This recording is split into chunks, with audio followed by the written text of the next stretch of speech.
Hello student, मैं शिवानी सोलन आपका welcome करती हूँ आपके अपने यूट्यूब चैनल एसएससी बुलेट पर।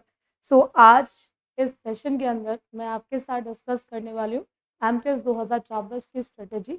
बहुत सारे ऐसे स्टूडेंट हैं जिनको प्रॉब्लम हो रही है कि मैम किस तरह से हम इंग्लिश की तैयारी करें ताकि हम एमटीएस के अंदर 75 में से 75 मार्क्स को लेकर आ सकें। वही स्ट्रेटेजी आज मैं सेशन के अंदर आपके साथ डिस्कस करने वाली हूँ। बहुत सारे ऐसे स्टूडेंट्स हैं जिनके मुझे रेगुलर बेसिस पे मैसेज आ रहे हैं कि अगर हमें ग्रामर करनी है स्टार्ट तो मेरी ग्रामर बहुत ज़्यादा वीक है, तो मैं कहाँ से चीज़ों को स्टार्ट करूँ। देखो, दो चीज़ें होती है बच्चों। अगर कोई भी सब्जेक्ट हमारा वीक होता है या किसी भी सब्जेक्ट में हम वीक होते हैं, तो वीकनेस को स्ट्रेंथ बनाने के लिए सबसे पहले आप वो चीज़ें पढ़ो। क्योंकि देखो, अगर कोई चीज़ हमें नहीं आती है तो हमें सबसे पहले उस चीज़ को सीखने के लिए एक इंटरेस्ट आना ज़रूरी है। उसमें इंटरेस्ट तभी आएगा जब चीज़ें समझ आएँगी। यानी कि चीज़ों को बेसिक से सीखोगे, समझ आएँगे, इंटरेस्ट अपने आप बढ़ना शुरू हो जाएगा। इंटरेस्ट बढ़ेगा तो धीरे-धीरे आप देखोगे जो आपकी कमज़ोरी थी वो आपकी स्ट्रेंथ बन गई। तो इन्हीं सब पॉइंट्स को आज मैं सेशन के अंदर डिस्कस करने वाली हूँ। उससे पहले मैं कुछ चीज़ें बता दूँ कि अगर मैं बात करूँ एमटीएस की, तो एमटीएस के अंदर कौन-सा क्वेश्चन कितने मार्क्स का पूछा जाता है, यानी कि नंबर ऑफ क्वेश्चंस की बात करें, नंबर ऑफ मार्क्स की बात करें। आज मैं सेशन के अंदर पूरा डिटेल में आपको हर एक चीज़ बताने वाली हूँ। एमटीएस 2024 के लिए इंग्लिश कि आप किस तरह से अभी हमारे पास अगर देखें तो अभी टाइम जो है ऑलमोस्ट 60 प्लस डेज़ का टाइम है, ठीक है? तो हम किस तरह से इस कम से कम समय में कैसे हम इंग्लिश में स्कोर कर सकते हैं, यानी कि फुल में से फुल किस तरह से स्कोर कर सकते हैं, वो सब चीज़ें मैं अभी आपके साथ डिस्कस करूँगी। अगर हम बात करें बच्चों, यहाँ पे आप स्टूडेंट के लिए इंग्लिश फाउंडेशन बैच है एमटीएस 2024 के लिए। आप बच्चे इस बैच को ले सकते हैं 299 में। इस बैच के अंदर आपको टॉपिक वाइज क्लासेस मिलेंगी, क्लास नोट्स, पीडीएफ्स मिलेंगी, उसके साथ-साथ आपको प्रैक्टिस शीट्स भी मिलेंगी। ये सभी आपको इस बैच के अंदर मिलेगा। इसके अलावा अगर मैं बात करूँ, आपकी एमटीएस की जो क्लास है डेली बेसिस पे एसएससी बुलेट यूट्यूब चैनल पे चलती है आपकी रात 9:30 बजे। ये स्पेशल क्लास है आपकी इंग्लिश की जो एमटीएस 2024 के लिए डेली बेसिस पे चलती है। चलेगा, स्टार्ट करते हैं। जैसे कि आपको पता है एमटीएस का नोटिफिकेशन आउट हो ही चुका है, ठीक है? पिछले महीने हुआ, 27 जून से फॉर्म शुरू हुए फिल होना और इसकी जो लास्ट डेट है आपकी इसी मंथ में 31 जुलाई 2024 है। तो एग्ज़ाम जो है, एग्ज़ाम की जो डेट है वो आपकी अक्टूबर-नवंबर दे रखी है। अक्टूबर-नवंबर 2024 में आपका एग्ज़ाम होगा 2024 एमटीएस का। इसकी अगर मैं क्वालिफ़िकेशन की बात करूँ तो केवल 10th पास आउट चाहिए। एज लिमिट की बात करें तो एमटीएस हवलदार के लिए अगर मैं बात करूँ एस सीबीएन में तो 18 से 25 चाहिए और 18 से 27 चाहिए हवलदार इन सीबीआईसी में, ठीक है? चलेगा, स्टार्ट करते हैं। अगर इंग्लिश की बात की जाए बच्चों तो सबसे पहला पॉइंट आता है कि इंग्लिश 2 सेक्शंस आपको एमटीएस के अंदर मिलेंगे। एक सेक्शन जिसके अंदर आपका मैथमेटिक्स और रीजनिंग होगा। मैथमेटिक्स और रीजनिंग में केवल 20-20 क्वेश्चंस होंगे, ठीक है? और कितने मार्क्स के होंगे? 60-60 मार्क्स के। अगर हम यहाँ पे मार्क्स की बात करें, यानी कि एक क्वेश्चन आपके 3 मार्क्स का हो गया। एक क्वेश्चन कितने मार्क्स का हो गया? 3 मार्क्स का। तो यानी कि 60 मार्क्स की आपकी मैथमेटिक्स आएगी और 60 मार्क्स की आपकी रीजनिंग आएगी। अब हम आते हैं हमारे इंग्लिश वाले पार्ट पर। इंग्लिश जो है ये सेक्शन सेकंड रहेगा। अच्छा, इसमें एक चीज़ है जो बहुत इंपॉर्टेंट है। सेक्शन 1 की बात करें, सेक्शन 1 में कोई नेगेटिव मार्किंग नहीं होती है, ठीक है? लेकिन सेक्शन सेकंड में नेगेटिव मार्किंग होती है। हर एक गलत आंसर पर आपका 1 मार्क जो है वो डिडक्ट हो जाएगा। 1 मार्क जो है आपका चला जाएगा, ठीक है? अगर आप कोई भी आंसर गलत देते हो तो नेगेटिव मार्किंग नोटिफिकेशन में क्लियरली मेंशन्ड है, no negative marking for section first. और सेक्शन सेकंड की बात करें तो वहां पे नेगेटिव मार्किंग है, जिसके अंदर आपकी दो चीजें, एक आपका इंग्लिश लैंग्वेज और एक आपका जीएस वाला पार्ट। इंग्लिश के 25 क्वेश्चन आएंगे और ये 25 क्वेश्चन कितने मार्क्स के आएंगे, यानी कि 75 मार्क्स। हमें हमारा टारगेट है कि 75 में से 75 इंग्लिश में कैसे लेकर आए, वही स्ट्रेटेजी को मैं आज आपके साथ डिस्कस करूंगी। अगर हम बात करें जर्नल अवेयरनेस तो ये इसमें भी आपके वही 25 क्वेश्चन 75 मार्क्स के। अब इंग्लिश के सिलेबस की बात करें तो वैरायटीज ऑफ क्वेश्चन की बात करें, सबसे पहला पॉइंट आता है आपका ग्रामर। अगर मैं ग्रामर की बात करूं तो ग्रामर बेस्ड आपके जो क्वेश्चंस आएंगे बच्चों, वो आपका एरर डिटेक्शन आएगा, एरर डिटेक्शन, सेंटेंस इंप्रूवमेंट और आपका फिलर्स। ये 3 टाइप के क्वेश्चंस आपके ग्रामर बेस्ड आते हैं। अगर मैं यहाँ पे एरर डिटेक्शन की बात करूं, एरर डिटेक्शन क्या होता है? एग्जामिनर एक सेंटेंस को 3 पार्ट्स में ब्रेक करके दे देता है, ए, बी या फिर सी। आजकल क्या करते हैं, सेंटेंस को ऊपर ब्रेक करके दे देता है इस तरह से, और नीचे फिर उसको ऑप्शन में दे देता है और जंबल्ड वे में दे देता है। ठीक है, आपको चेक करना होता है यहाँ पे कि कौन सा पार्ट इनकरेक्ट है। अच्छा, कभी कभी सेंटेंस ग्रामेटिकली इनकरेक्ट होता है, तो उस केस में आपको चारों ही ऑप्शंस, वही सेंटेंस जो ऊपर ब्रेक करके दिया है वही नीचे ऑप्शन में दे देगा जंबल वे में। ठीक है, आपको चेक करना होता है कि अकॉर्डिंग टू ग्रामर, यानी ग्रामेटिकल कोई मिस्टेक है या नहीं। हमें कभी भी बच्चों एरर इस तरह से नहीं ढूंढनी कि मुझे पढ़ने में बहुत अच्छा लग रहा है, मुझे पढ़ने में अच्छा नहीं लग रहा है।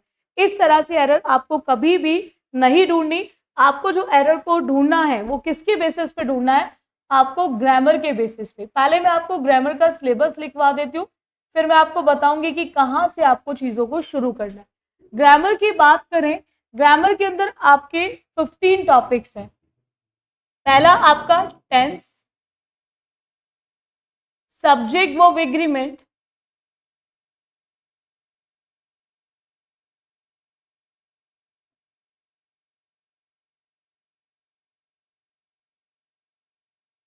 क्वेश्चन टैग,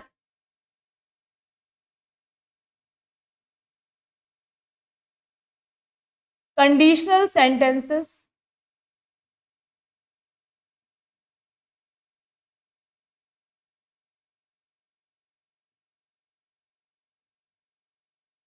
वर्ब दो टाइप के होते हैं, एक वर्ब बेसिक्स आता है और एक वर्ब एडवांस आता है।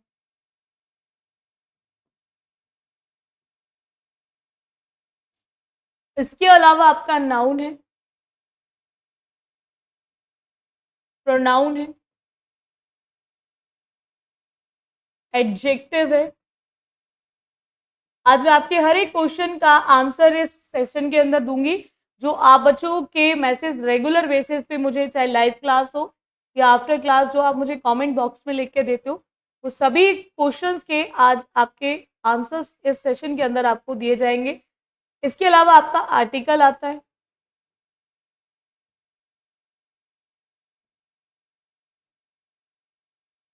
देखो वॉइस और नरेशन की बात करें, यहाँ पे डायरेक्ट कन्वर्जन बेस्ड नहीं आता। वॉइस और नरेशन यहाँ पे कन्वर्जन नहीं पूछा जाता एमटीएस के अंदर कि change into active voice, change into passive voice, नहीं आता। लेकिन ये इनडायरेक्ट वे में, एरर डिटेक्शन में, इंप्रूवमेंट में और फिलर्स में इनडायरेक्ट वे में जरूर पूछा जाता है। तो इसीलिए आपको ध्यान रखना है, ये आपके उस पॉइंट ऑफ व्यू से इंपॉर्टेंट है। ठीक है, क्योंकि ये डायरेक्टली नहीं पूछेगा, बट इनडायरेक्ट वे में ये जरूर पूछा जाता है आपके एग्जाम के अंदर। अगर हम बात करें यहाँ पे, तो यहाँ पे आपको एक चीज ध्यान रखनी है, tense, subject verb agreement, question type.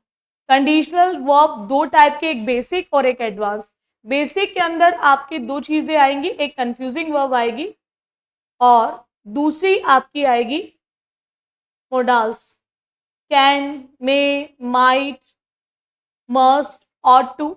और एडवांस वर्ब के अंदर एक आपका जेरेंट और इन्फिनेटिव,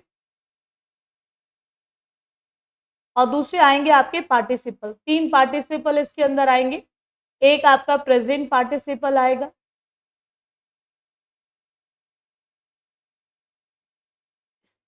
एक आपका पास्ट पार्टिसिपल आएगा और एक आपका परफेक्ट पार्टिसिपल आएगा।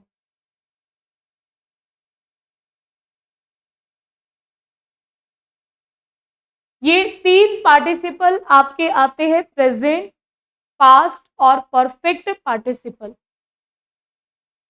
परफेक्ट पार्टिसिपल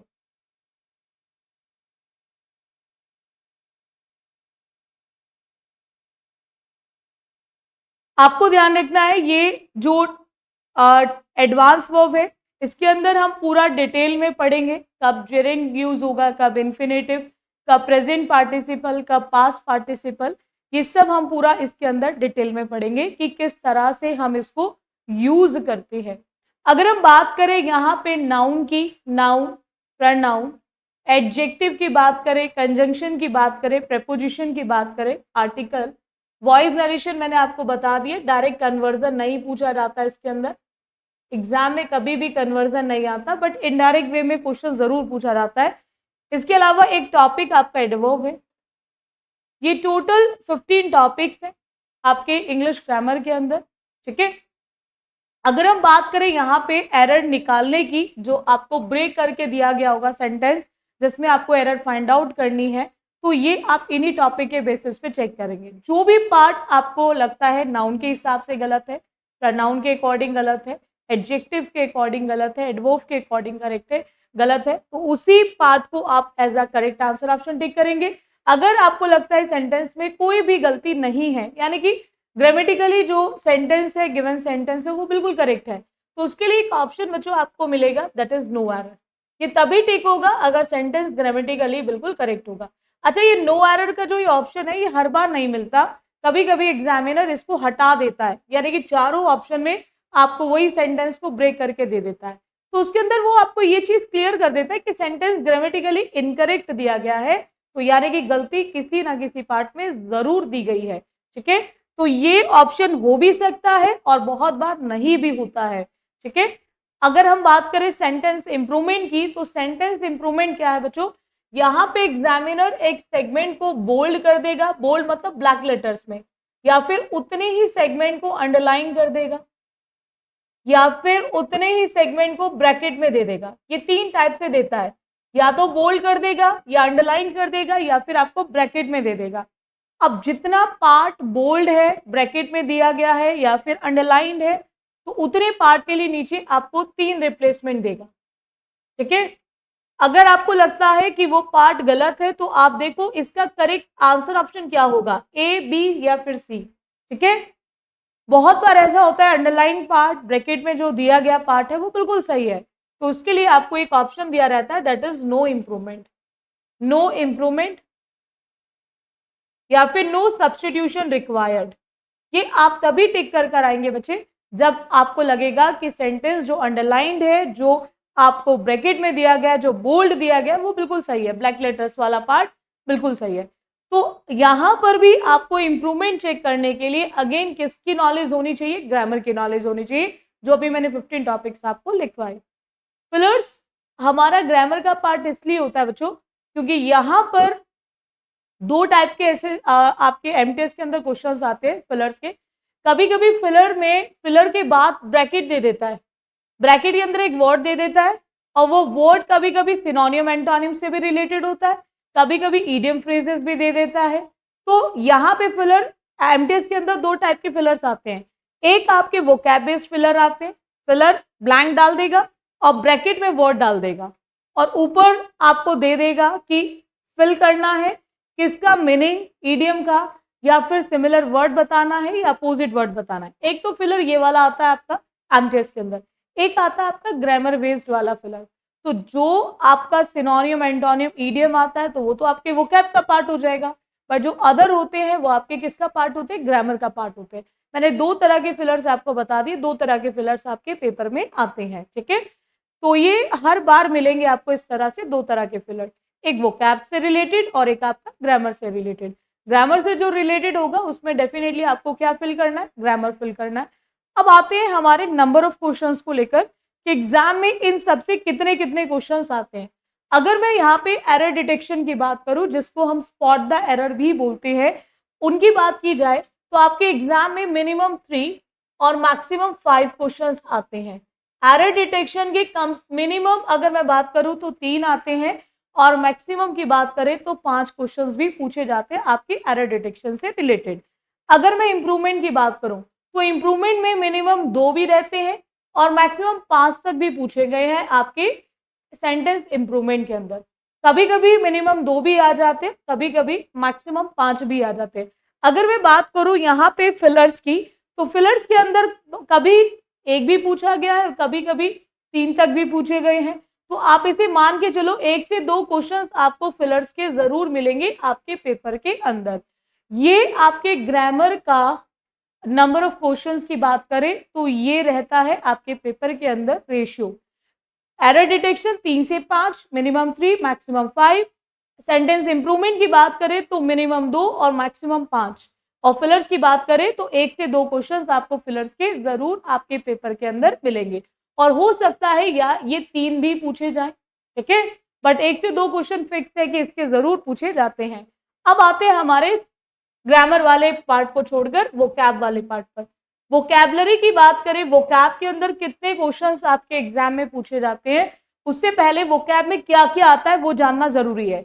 एक आपका आता है बच्चों स्पेल टेस्ट। स्पेलिंग एरर जो है वो 2 टाइप से पूछा जाता है आपके एग्जाम में, एक करेक्ट स्पेल पूछी जाती है और एक आपकी इनकरेक्ट स्पेल पूछी जाती है।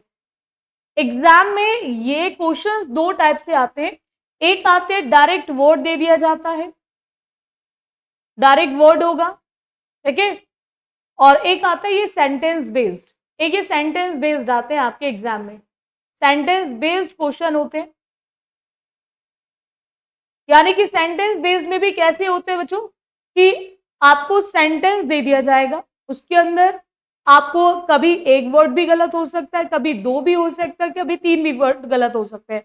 अब उसको भी एग्जामिनर 2 टाइप से पूछता है, या तो उसको ब्रेक करके नीचे ऑप्शन में डाल देगा कि कौन से पार्ट में मिस्टेक है, वही एरर डिटेक्शन के टाइप में, या फिर एक सेंटेंस को ऊपर पूरा दे देगा कुछ इनकरेक्ट वर्ड के साथ और नीचे 4 ऑप्शंस बना देगा सेम सेंटेंस को, ठीक है, जिसमें से 3 में ऐसा होगा कि इनकरेक्ट वर्ड्स होंगे और एक में करेक्ट वर्ड होंगे। एक ये टाइप होता है, और दूसरा होता है वर्ड्स का, 4 वर्ड्स दे देगा, आपसे ऊपर पूछेगा select the incorrectly spelled word या select the correctly spelled word. दोनों पॉइंट्स क्लियर हो गए आपको। सेंटेंस बेस्ड भी आता है और डायरेक्ट वर्ड भी दे दिया जाता है, और डायरेक्ट वर्ड में आपको करेक्टली भी पूछेगा और इनकरेक्टली भी पूछेगा। इतना क्लियर है। इसके अलावा आपका एंटोनियम आता है। एंटोनियम का मतलब आपका नॉट सेम, जो सेम नहीं है मीनिंग, उसको बताना है, जिसको आपने कभी विलोम शब्द के नाम से पढ़ा होगा हिंदी व्याकरण के अंदर, वही आपका एंटोनियम है। उसके अलावा आपका सिनोनियम आता है। सिनोनियम मतलब same, same in meaning, same in meaning, that is सिनोनियम। One word की बात करें, वन वर्ड का मतलब होता है कि वाक्यांश के लिए एक शब्द, जिसको आप बोलते हो वाक्यांश के लिए एक शब्द, यानी कि एक सेंटेंस को आपको एक शब्द में बताना, एक वर्ड में बताना है कि हम एक सेंटेंस को एक वर्ड में क्या लिखेंगे, उसी को इंग्लिश में कहा जाता है आपका वन वर्ड सब्स्टिट्यूशन। उसी को इंग्लिश में क्या कहा जाता है बच्चों? वन वर्ड सब्स्टिट्यूशन, ठीक है। जैसे एग्जाम में बहुत बार आता है कि one who loves all Mankind, one who loves all Mankind.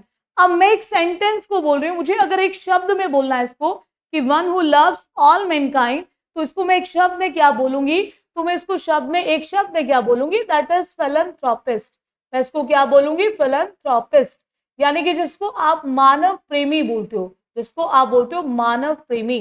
तो मैंने एक सेंटेंस को एक शब्द में बोला, that is philanthropist, that is मानव प्रेमी। तो यही आपका वन वर्ड सब्स्टिट्यूशन होता है। ये बहुत बार पूछा जाता है, ये आपका वन वर्ड सब्स्टिट्यूशन। इसके बाद आता है आपके इडियम्स एंड फ्रेजेस पे। इडियम एंड फ्रेजेस की बात करें, इडियम एंड फ्रेजेस के अंदर आपको ध्यान रखना है कि जैसे आपने मुहावरे पढ़े होंगे, ठीक है, तो मुहावरों का आपको अर्थ पूछा जाता है। अच्छा, इडियम एंड फ्रेजेस की बात करें तो ये एग्जाम में आपके 2 टाइप से आते हैं। पहला, आपको वर्ड दे दिया जाएगा, यानी कि वर्ड मतलब इडियम दे दिया जाएगा। वर्ड का मतलब किससे? इडियम से। इडियम दे दिया जाएगा और आपको उसका मीनिंग बताना है, यानी कि इडियम का सीधा सीधा मीनिंग पूछेगा। इडियम दिया जाएगा और आपको उसका मीनिंग बताना है। एक तो ये क्वेश्चन आता है, एक मैंने आपको पहले ही बता दिया, फिलर्स 2 टाइप के आते हैं ऐसे एमटीएस के अंदर, एक ब्लैंक फॉर्म में और एक आपका डायरेक्ट इस तरह से। और एक आता है कि आपको मीनिंग दे दिया जाता है, मीनिंग सेंटेंस में दे दिया जाएगा, सेंटेंस बेस्ड रहेगा और आपको ईडियम बताना है, उसका ईडियम बताना है। सेंटेंस के अंदर यूज पर आता है ये, ठीक है, मीनिंग देगा, आपको ईडियम बताना है। और ये मीनिंग जो है ये सेंटेंस बेस्ड देगा, मतलब सेंटेंस में आपको मीनिंग दे देगा और आपको उस पे बताना उसका करेक्ट ईडियम कौन सा होगा 4 ईडियम में से, ठीक है। तो ये 2 टाइप के क्वेश्चंस आपके ईडियम्स एंड फ्रेजेस से पूछे जाते हैं आपके एग्जाम के अंदर। अब आते हैं हमारे इनमें भी नंबर ऑफ क्वेश्चंस को लेकर कि कितने कितने क्वेश्चन में क्या चीज पूछी जाती है। सबसे पहले हम बात करें अगर सिनोनियम की बच्चों, तो सिनोनियम की मैं बात करूं तो सिनोनियम जो आते हैं आपके एग्जाम में वो 1 से 2 क्वेश्चन आते हैं आपके एग्जाम के अंदर।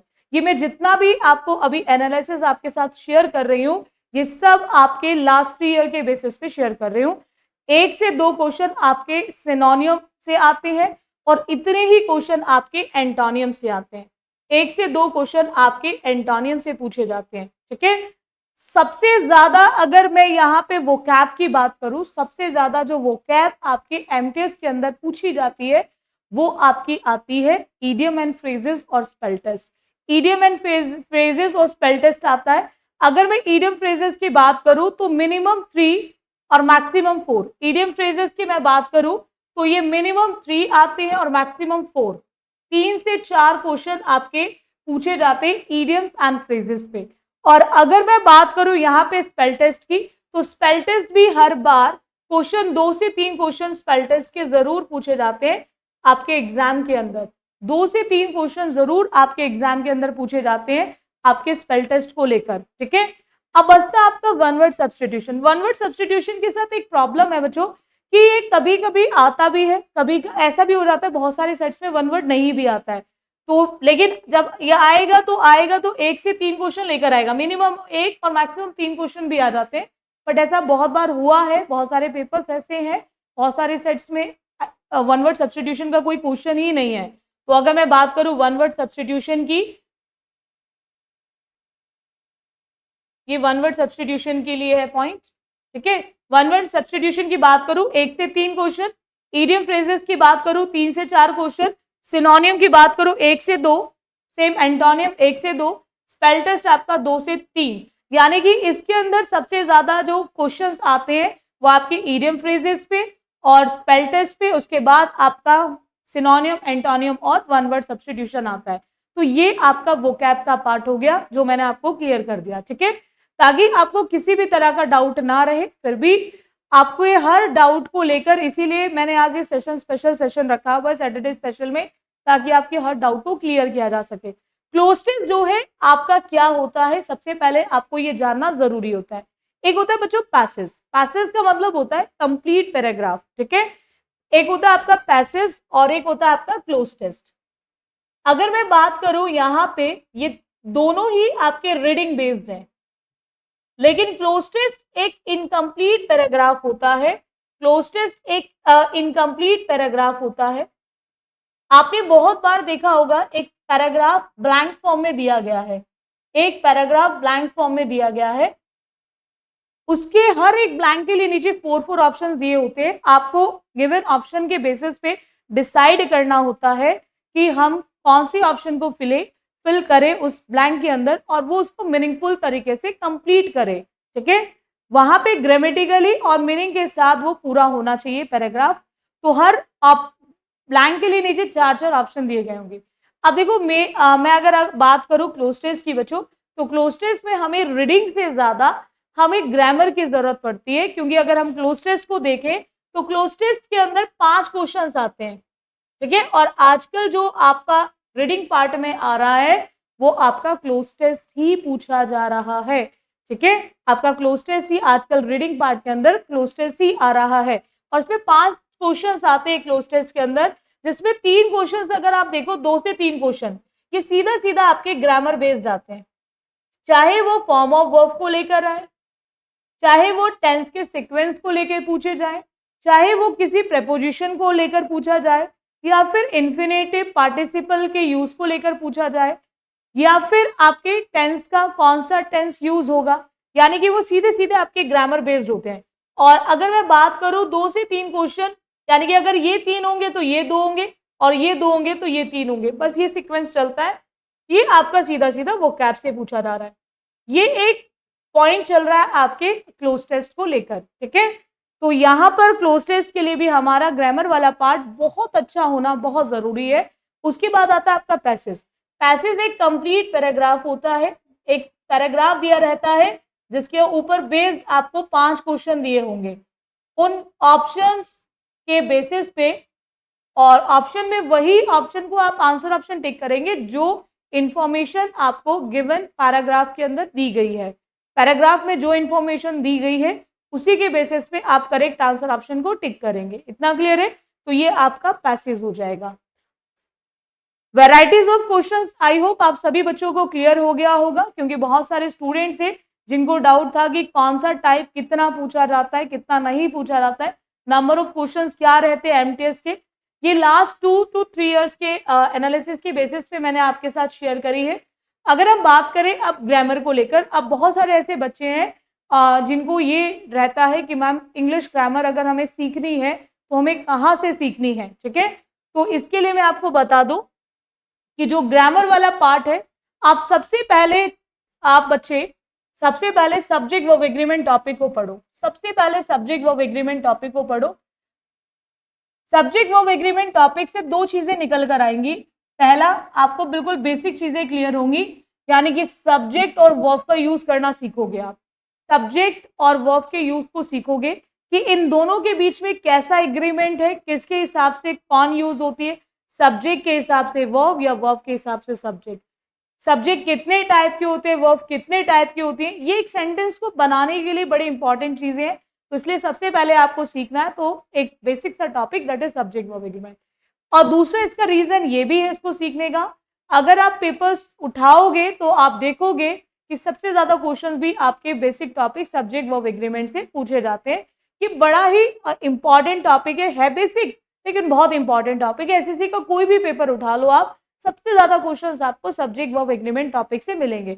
वॉइस और नरेशन के बाद अगर एसएससी के अंदर सबसे ज्यादा वेटेज है तो वो इस टॉपिक की है। उसके बाद आप दूसरा टॉपिक उठा सकते हो, क्वेश्चन टैग।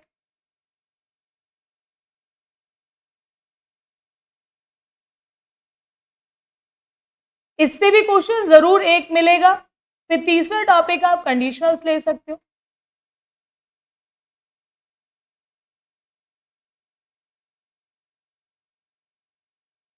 ये वेटेज के हिसाब से टेंस ले सकते हो। चौथा, पांचवा आप नाउन, प्रनाउन। नाउन सीख लिया, फिर प्रनाउन को सीखना आपके लिए आसान हो जाएगा। नाउन के बाद आप प्रनाउन को सीखो, बहुत आसान हो जाएगा चीजों को करना। उसके बाद आप इंपॉर्टेंट टॉपिक कंजंक्शन भी है, आपका प्रीपोजिशन भी है, ये इंपॉर्टेंट टॉपिक है।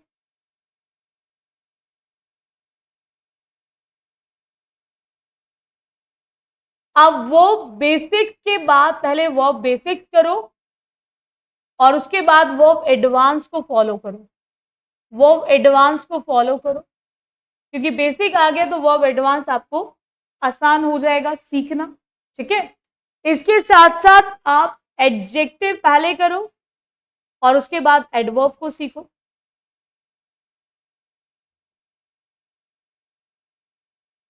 आर्टिकल एक अलग ही टॉपिक है, ठीक है, जिसका कोई कनेक्शन नहीं है। आर्टिकल एक अलग ही टॉपिक है जिसका कोई भी कनेक्शन नहीं है। अगर हम बात करें इसके अलावा, मैंने आपको पहले ही बता दिया कि वॉइस और नरेशन पर क्वेश्चंस इनडायरेक्ट वे में पूछे जाते हैं, बट डायरेक्टली इसका कोई रोल नहीं है। आपके कन्वर्जन बेस्ड क्वेश्चन नहीं आते एमटीएस के अंदर। आपसे एग्जामिनर कभी नहीं पूछेगा कि change into active voice, change into passive voice, change into direct speech, change into indirect speech, यानी कि चेंज करने के लिए क्वेश्चंस आपके कभी भी पूछे नहीं जाते। इस चीज को आपको ध्यान रखना है। बोलो यहां तक सभी को क्लियर हो गया? कोई डाउट है किसी को?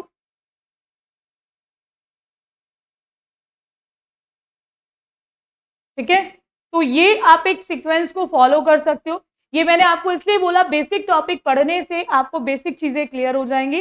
बेसिक चीजें क्लियर होने के साथ साथ एक चीज और निकल कर आएगी, आपका इंटरेस्ट आएगा सीखने में। क्योंकि जब चीजें हमें समझ आती है ना तो हमें बच्चों इंटरेस्ट आता है, और जहां इंटरेस्ट एक बार बन गया किसी चीज में तो वहां पर हमें कोई नहीं रोक सकता उस सब्जेक्ट में एक्सपर्ट होने के लिए, ठीक है। क्योंकि सारी चीजें हमारे इंटरेस्ट पे डिपेंड करती है।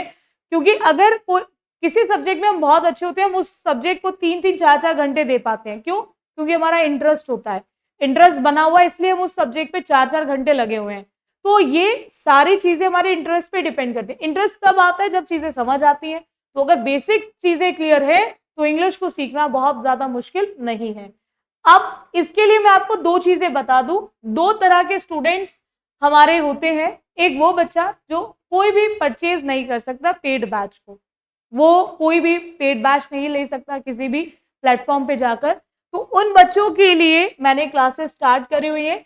2 क्लासेस मेरी चलती है एसएससी बुलेट पर, यूट्यूब पर। एक एसएससी सीजीएल के लिए क्लास चलती है, सीजीएल प्री प्लस मेंस दोनों के लिए क्लास चलती है। ये क्लास चलती है आपकी शाम 7:15 बजे, जिसके अंदर मैं बिल्कुल टॉपिक्स को बेसिक से करा रही हूँ। टॉपिक वाइज क्लासेस है, टॉपिक वाइज क्लासेस है, बिल्कुल बेसिक से कराई जाती है हर चीज। आप इस क्लास को भी अटेंड कर सकते हो टॉपिक का बेसिक क्लियर करने के लिए। और अगर आप स्पेशली एमटीएस की तैयारी कर रहे हैं तो आप एमटीएस 2024 के लिए रात 9:30 बजे क्लास चलती है आपकी डेली बेसिस पे 9:30 पर, ठीक है। ये 9:30 पे जो क्लास है ये आपकी स्पेशली फॉर एमटीएस है, ठीक है। तो आप बच्चे ये 2 क्लासेस आप ज्वाइन कर सकते हैं। ये एक बेसिक कोर्स है आपका सीजीएल के लिए और ये एमटीएस के लिए है। इसके अलावा जो बच्चा पेड बैच लेना चाहता है, ठीक है, वो पेड बैच भी ले सकता है। बाकी अगर आप इसकी प्लेलिस्ट पे जाओगे, एसएससी बुलेट की प्लेलिस्ट पे जाओगे, तो almost more than 70 plus videos आपको क्लोज टेस्ट की मिलेंगी, क्योंकि लगभग 1100 प्लस वीडियोस यूट्यूब पर आपको एसएससी बुलेट के यूट्यूब पर आपको मिलेंगी। कम से कम 1100 प्लस वीडियोस इंग्लिश की मिलेंगी आपको, जिसके अंदर मैं क्लोज टेस्ट करा चुकी हूँ। 23 तक के सारे क्लोज टेस्ट कवर करा चुकी हूँ और एमटीएस के नाम से ही मिलेंगी। आप वहां पे मैंने हर ट्रिक्स को शेयर करा है कि किस तरह से आप क्लोज टेस्ट को कम से कम समय में कर सकते हैं।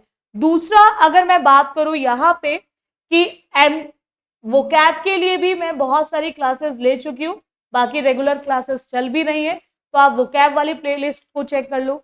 ग्रामर में हर तरह के क्वेश्चन को करा चुकी हूँ, चाहे वो इम्प्रूवमेंट हो, चाहे वो फिलर हो या एरर डिटेक्शन हो, तो आप प्लेलिस्ट पे जाकर भी चेक कर सकते हो, ठीक है। अगर आप कोई पेड बैच ले नहीं सकते, नहीं है इतनी गुंजाइश कि हम कोई पेड बैच ले, तो उन सभी बच्चों के लिए सब फ्री कंटेंट है आपके यूट्यूब पर एसएससी बुलेट के, ठीक है। तो आप वहां से भी देख सकते हो। दूसरा, जो बच्चा पेड बैच लेना चाहता है वो बच्चा पेड बैच भी ले सकता है। आप बच्चों के लिए स्पेशल एक ऑफर निकाला हुआ है एमटीएस 2024 के लिए, बच्चों की डिमांड पर। ये बैच जो है केवल 299 में है। आप बच्चों के लिए, जो भी बच्चा तैयारी कर रहा है एमटीएस की, इस बैच के अंदर आपको सारी चीजें बिल्कुल बेसिक से कराई जाएंगी, टॉपिक वाइज क्लासेस। इसके साथ साथ आपको क्लास नोट पीडीएफ में मिलेंगी और प्रैक्टिस शीट्स भी मिलेंगी। इसके लिए आपको क्या करना है, प्ले स्टोर पे जाना है और आप बच्चे एसएससी बुलेट एप्लीकेशन को डाउनलोड करें, ठीक है। और डाउनलोड कर वहां से आप इस बैच को ले सकते हो। अगर एनी टाइम कोई भी डाउट आता है, आपको डाउनलोड करने में प्रॉब्लम आ रही है या बैच लेने में प्रॉब्लम आ रही है या अदर कोई भी XYZ डाउट है, तो आप any time SSC bullet number पे कॉल कर सकते हो और टीम आपको डेफिनेटली पूरी तरह से हेल्प करेगी, सपोर्ट भी करेगी। 24 आवर्स के लिए आपके लिए सर्विसेज फ्री है, ठीक है। सो रेगुलर आप मेरे साथ जुड़े रहे। आई होप आपको हर एक पॉइंट क्लियर हो गया होगा। आपके जो डाउट्स इतने दिन से आ रहे थे एमटीएस 2024 इंग्लिश को लेकर, आई होप मैंने इस सेशन के अंदर वो सारे डाउट्स आपके क्लियर कर दिए। फिर भी आपको लगता है कोई भी आपका फिर भी डाउट है, तो आप मुझे कमेंट बॉक्स में जरूर लिखें, ठीक है। सो आज के लिए इतना रखें। So thank you student for this session. अब बाकी लाइव क्लासेस आप मेरे साथ रेगुलर बेसिस पे एसएससी बुलेट पे लेते रहे रात 9:30 बजे फॉर एमटीएस स्पेशल कोर्स।